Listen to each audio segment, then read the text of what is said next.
Audio Jungle.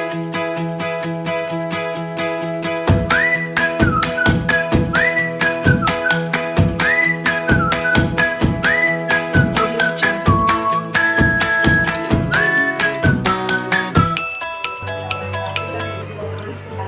Ya, harapan keadilan itu.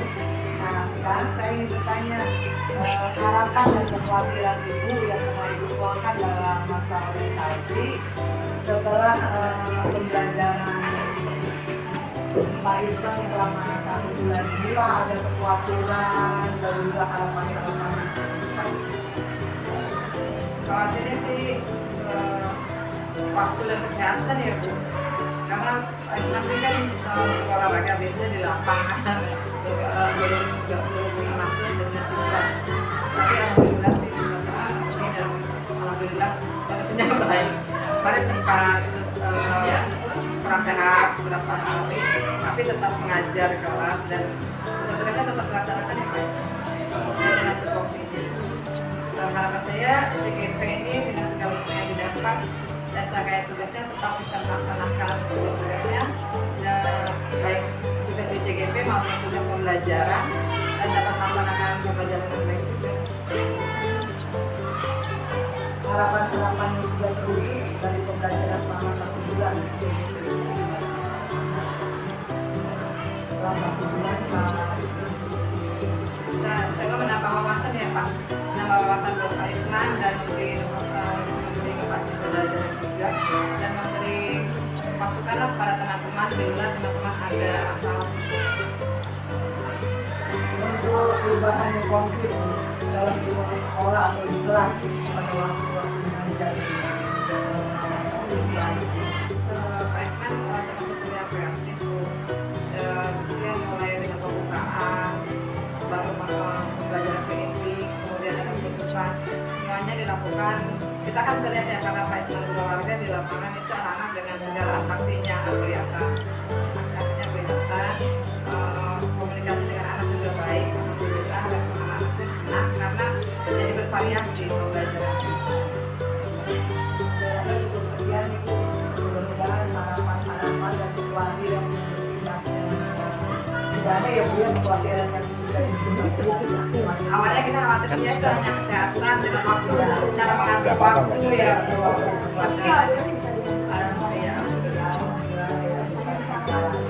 Kita saling bersama di sini. Iya, sama teman-teman juga alhamdulillah pasti hubungannya baik. Masih jalan nggak Bu? Enggak. Ya, Ibu, makasih banyak. Iya, sama-sama. Bisa, Pak. Sampai ketemu lagi, Pak.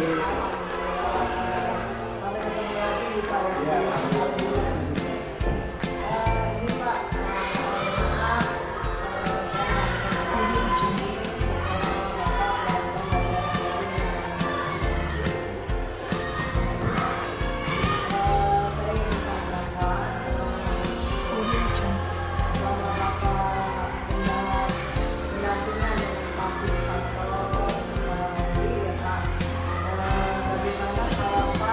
Audio Jungle.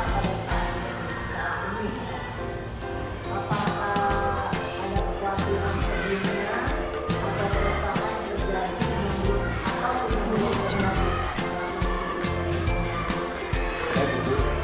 Tentunya yang pertama pada awal mengikuti kegiatan sendiri ini, saya khawatir itu tidak bisa menyelesaikan tugas tepat waktu Bu, karena tugas CDB itu kan banyak Bu ya, dan harus deadline-nya itu harus benar-benar sesuai dengan deadline-nya Bu.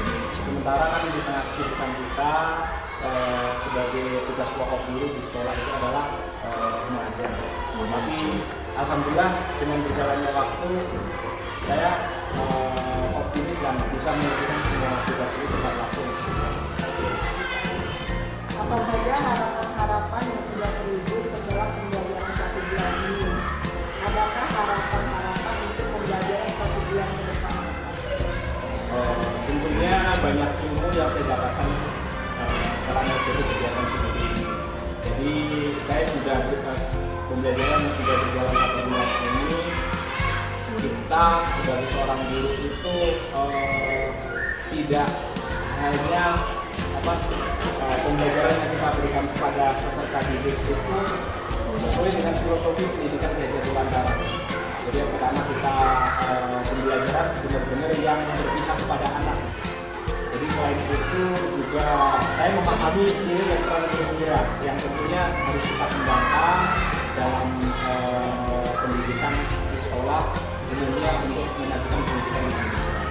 Kemudian untuk harapan pembelajaran yang akan datang, tentunya saya ingin menggali lebih banyak tentang pembelajaran atau materi dalam kegiatan guru penggerak yang tentunya harapannya ke depan agar saya itu benar-benar menjadi guru yang diinginkan atau dinantikan oleh kehadiran anak sebagai bentuk memajukan pendidikan itu.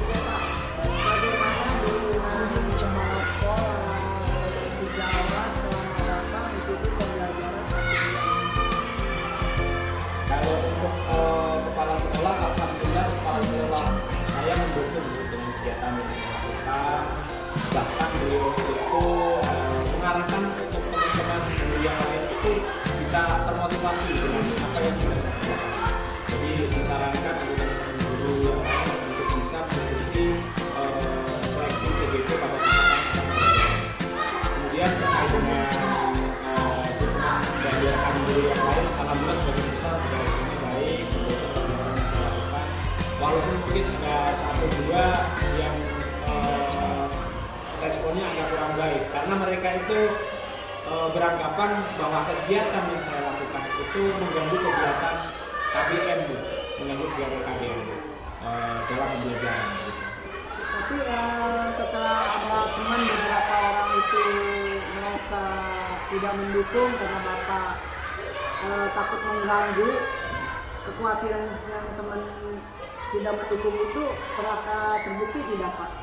Alhamdulillah tidak sih Bu. Jadi saya setiap kegiatan pembelajaran, misalnya ada kegiatan yang harus saya kerjakan pada saat jam ngajar saya selalu berkoordinasi dengan wali kelas dan kalau memang benar-benar tidak bisa ditinggalkan, saya bisa meluangkan waktu dengan tukaran jam pembelajaran ataupun dengan mengisi tugas kepesertaan hidup. Yang jelas Bapak tidak meninggalkan tugas, ya. Tetap tanggung jawab dijalankan. Alhamdulillah. Untuk itu Pak, berdasarkan pembelajaran mengenai filosofi pendidikan yang sudah Bapak pelajari, apa perubahan Bapak di ruang kelas agar selaras dengan pemikiran Gajah Dewantara? Ya, pertama pembelajaran yang saya lakukan kepada murid itu tidak lagi hanya berorientasi pada kognitifnya saja, tapi saya berusaha untuk merancang pembelajaran yang benar-benar berpihak kepada anak gitu. Jadi setelah mempelajari filosofi KHD, saya memahami bahwa peran seorang guru di sini adalah menuntun tumbuh kembangnya murid sesuai dengan kodrat alam dan zamannya. Nah, sebelum mengikuti kegiatan melaksanakan kegiatan pembelajaran, kegiatan yang saya lakukan adalah saya mengenali karakter dari masing-masing murid. Jadi saya bisa merancang pembelajaran yang sesuai dengan harapan mereka. Oke. Karena tiap murid itu beda-beda ya. Betul. Kita gak bisa pukul rata. Iya. Kalau zaman dulu kan kita pembelajaran itu udah kognitifnya aja tanpa bisa melihat kompetensi anak yang berbeda-beda. Apa saja pembelajaran yang Bapak dapatkan dari modul filosofi pendidikan nasional Gajah Dewantara yang mendorong Bapak melakukan perubahan tersebut? Pembelajaran yang saya dapatkan di antaranya peran pendidik itu adalah menuntun tumbuh kembangnya murid sesuai dengan kodrat alam dan zamannya. Jadi di sini murid itu sesungguhnya memiliki keunikan yang berbeda-beda. Jadi kita tidak bisa menyamakan murid, tidak bisa memaksakan kehendak kepada murid tentang pembelajaran yang kita berikan. Nah, jadi pembelajaran yang kita berikan itu harus selaras dan selaras dengan kebutuhan mereka. Gitu. Nah, selain itu bahwa dengan kegiatan ini saya memahami bahwa peran seorang guru itu tidak hanya mengajar, Tapi selain itu kita perlu menanamkan budi pekerti yang baik kepada anak sesuai dengan budaya lokal ataupun budaya Indonesia pada umumnya. Gitu, Ibu. Nanti kita lebih banyak ke pendidikan berkarakter nih Pak ya. Bagaimana respon peserta didik? Nah, bagaimana nih responnya anak-anak, murid Bapak? Kok Pak Guru ada perubahan gitu? Dengan perubahan yang Bapak setelah mengikuti pembelajaran Bapak selama 1 bulan ini, mereka merasa aneh, kaget atau senang, bagaimana Pak? Ya, tentunya respon peserta didik itu sebagian besar merespon dengan baik. Walaupun ada 1-2 siswa itu yang mereka responnya kurang baik karena pembelajaran yang saya lakukan itu kok berbeda. Jadi menurut mereka itu seperti tidak adil gitu, Bu. Seperti tidak adil karena saya pembelajarannya kan berbeda sesuai dengan kebutuhan anak. Jadi saya merancang pembelajaran yang benar-benar berbeda sesuai dengan kebutuhan mereka begitu. Jadi menurut si A si B yang merasa mungkin lebih mempunyai kemampuan yang lebih, mereka itu menganggap pembelajaran yang disampaikan itu tidak adil. Tapi setelah saya memberi pemahaman bahwa pembelajaran itu sesuai dengan Ki Hajar Dewantoro itu benar-benar pembelajaran yang sesuai dengan kebutuhan mereka. Setelah saya kasih pemahaman seperti itu, rata-rata anak memahami itu. Perlu kesabaran juga ya Pak Ya, untuk menjelaskan ke anak-anak. Apa hal yang sudah baik? Nah, dari hal yang baik itu apa perubahan-perubahan yang harus diperbaiki Pak? Baik, kalau untuk hal yang baik dari perubahan tersebut adalah murid lebih aktif dalam kegiatan pembelajaran. Karena di sini guru itu tidak menjadi satu-satunya sumber belajar, Bu. Jadi tugas guru itu adalah hanya sebagai fasilitator. Jadi anak itu lebih kreatif, lebih berkembang begitu dalam mengikuti kegiatan pembelajaran. Jadi ada respon positif lah, perubahan positif.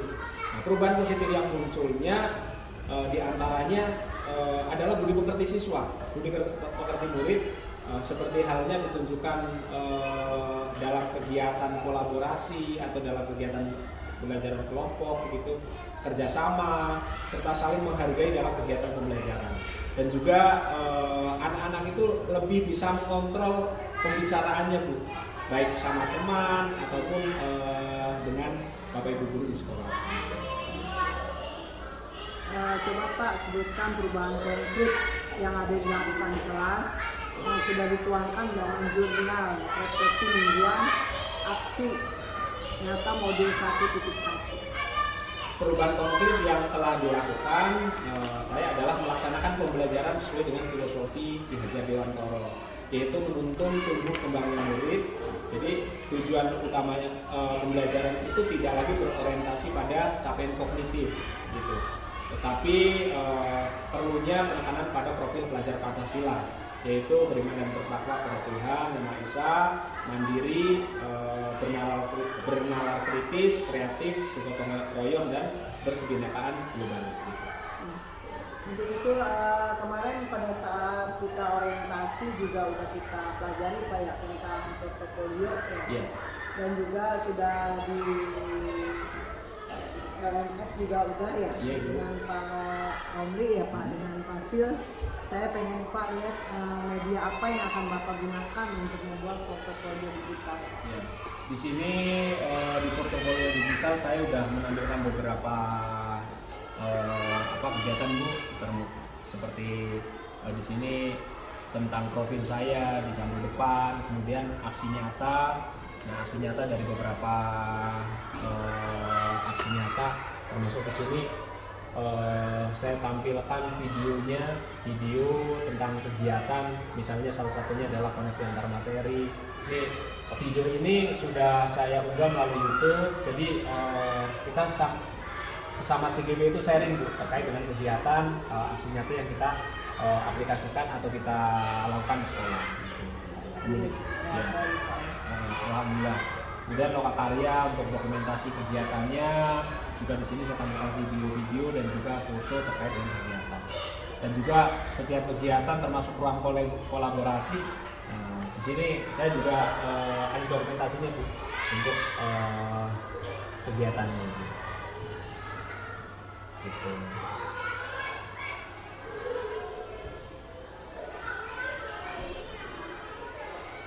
Ya. Komponen apa saja dituangkan dalam portofolio digital? Tentunya yang tadi pertama adalah profil, kemudian ada latar belakang pendidikan saya taruh di profil ini, kemudian ada ruang kolaborasi, aksi nyata, jurnal refleksi, dan kegiatan lokakarya. Seperti apa bentuk penyajian portofolio digital yang Bapak buat? Begini Bu ya, maaf nih tampilan depannya, kemudian ada aksi nyatanya. Di sini juga saya tampilkan tentang kegiatan selama mengikuti CGP, ada video dan juga kegiatannya lain termasuk lokakarya orientasi yang pertama juga saya tampilkan di sini Bu. Kemudian setiap kegiatan di ruang kolaborasi juga saya mempunyai dokumentasinya. Selanjutnya peta posisi diri, misalnya pengembangan diri Bapak sebagai guru penggerak. Kompetisi apa yang sudah baik dan jelaskan alasannya. Kompetensi yang sudah baik menurut saya sebagai calon CGP, pertama saya bisa belajar tentang kemandirian dan kolaborasi. Jadi dalam kompetensi kemandirian ini terlihat pada setiap tugas yang disampaikan atau tugas yang diberikan oleh fasilitator, tugas yang ada di LMS itu kita benar-benar harus disesuaikan tepat waktu. Disiplin dari situ itu ada rasa tanggung jawab, disiplin yang harus kita kerjakan itu setiap tugasnya. Nah kemudian untuk kolaborasi ini terlihat dari setiap kegiatan yang harus dikerjakan secara berkelompok Ibu. Kita bisa bertukar pikiran sama CGP sehingga kita bisa ada gagasan-gagasan baru yang tentunya mempererat ataupun memberi pemahaman kepada kita tentang materi yang diberikan. Kompetensi apa yang perlu ditingkatkan Pak? Kemampuan dalam melakukan refleksi, jelaskan alasannya. Yang kompetensi yang perlu ditingkatkan menurut saya perlu meningkatkan kompetensi reflektif dan inovatif. Untuk reflektif sendiri ini masih perlunya masukan dari berbagai pihak terkait, termasuk dari Bapak Ibu guru, yang tentunya dengan masukan atau reflektif atau saran dari teman-teman itu bisa memacu perkembangan diri saya sehingga saya bisa memperbaiki pembelajaran ataupun kinerja yang harus saya kerjakan. Kemudian kompetensi inovatif ini menurut saya perlu ada gagasan kreatif agar bisa menciptakan pembelajaran yang bervariasi serta perlunya media pembelajaran yang menarik. Karena jujur dengan padatnya kegiatan CGP saya belum bisa menyusun pembelajaran yang benar-benar berdiferensiasi atau sesuai dengan apa yang dinanti oleh anak. Mungkin nanti akan bertahap ya Pak. Insya Allah Bu. Kalau sudah pada waktunya nanti juga nanti pada kalau nggak salah pada lokakarya ketiga itu. Setelah Anda mengetahui umpan balik tersebut yang tadi itu Ibu, apa perubahan rencana Bapak untuk berubah apa saja? Ya, yang ingin saya ubah adalah saya akan belajar lebih mendalam serta memahami setiap modul yang disampaikan dengan cara mengikuti pendidikan CGP dengan baik. Ya, jadi saya perlu memahami setiap materi mungkin yang ada pada modul serta materi yang disampaikan oleh fasilitator. Setelah itu saya ingin mengaplikasikan kepada murid-muridku. Jadi nggak hanya berhenti pada diri saya. Jadi saya ingin sharing kepada teman-teman dan juga saya ingin benar-benar mengaplikasikan kepada murid-murid di sekolah.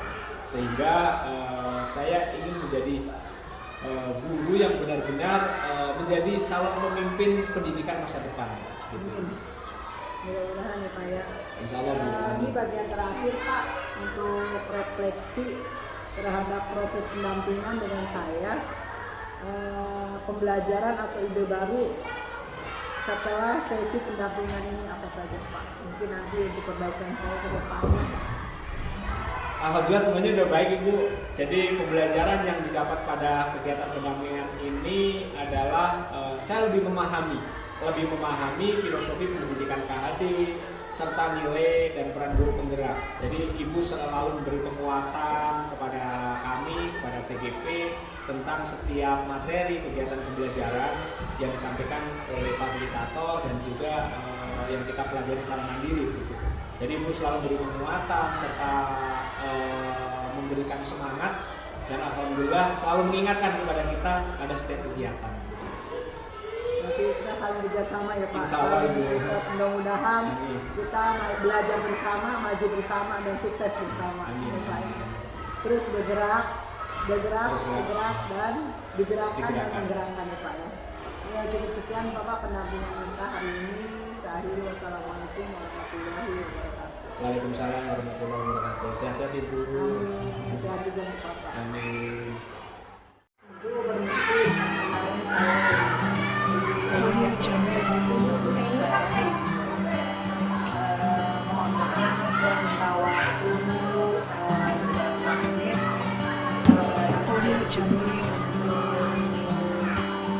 pengambilan DP Pak Isman. Saya ingin Audio Jungle. harapan-harapan kekhawatiran dan dukungan dari Ibu sebagai penyelenggara. Ya, gimana Ibu setelah Bapak Isman mengikuti pembelajaran selama 3 ini, apa ada kendala atau harapan yang bisa sampaikan? Audio Jungle. Ayo, Alhamdulillah selama 1 bulan ini apa merasa juga ya 1 bulan Audio Jungle. iya bisa mendengar nafas Audio Jungle.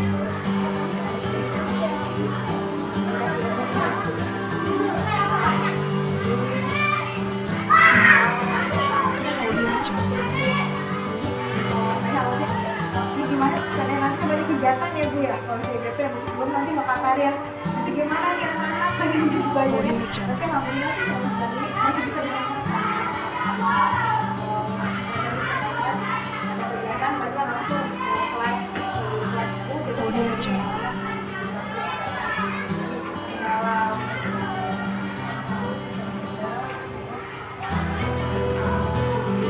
Audio Jungle. ya, soalnya pengen jauh juga. Audio Jungle. kata itu ada berkenaan dengan waktu mengajar itu ya. Kebetulan kita lomba bagian itu selalu disahkan hari Sabtu. Audio Jungle. Jadi jika apakah hari Sabtu ada jam mengajarnya Pak Ismail? Oh, tidak ada. Berarti tidak ada halangan Ibu ya, tidak ada hambatan ya untuk masalah waktu. Misalnya kita itu sudah membuat dari BPT itu membuat senagen itu senagen berada hari Sabtu. Karena hari Sabtu itu kan kebanyakan sekolah umumnya libur. Jadi ya tidak mengganggu aktivitas mengajar. Kalau begitu bagaimana selama pembelajaran hari Senin Sabtu bulan ini? Ibu apakah ada ilmu yang dibagi ke pengisi gawat Ibu? Alhamdulillah Bu, kebetulan saya mau lulus saya mungkin bisa pembelajaran di kelas banyak perubahan-perubahan betul ini kemana banyak saya diskusi dalam pembelajaran di kelas ini saya juga banyak bertanya sebenarnya nanti arahnya kemana nih jadi bergerak jadi yang berbeda dengan pembelajarannya apa ketika beliau mengajar di lapangan di kelas dengan perbedaan apa di kelas ini. Alhamdulillah ilmunya tersalurkan dengan baik dan yang bisa saya terapkan gitu karena kan beda ya Bu belajar dari guru kelas dengan guru bidang praktik Jadi pembedanya apa nih Pak Isma? Dia penjelasan juga. Jadi saya terapkan gitu yang efektif, saya terapkan kelas, saya terapkan, tapi jika lebih cocok ke video kayak saya terapkan. Jadi intinya mau berbagi, ya, berbagi ilmu untuk istilahnya untuk mentransformasi. Betul, transfer ilmunya. Transfer ilmu itu harus ya. Ya mudah-mudahan dengan adanya Pak Isma di sekolah ITGP tumbuh jadi Amin. Calon Bu. ya, amin, mudah-mudahan ya. Kemarin ikut bareng Bu, alhamdulillah lolos beliau gitu. Luar Dan biasa. kemarin bareng PPG juga ya. Iya, saya PPG, beliau PPG. Bentrok ya. Bentrok. Ya, mudah-mudahan waktu besok ya. Mudah-mudahan bisa berjalan. Hanya itu Bu wawancara kita. Saya ucapkan terima kasih atas waktu.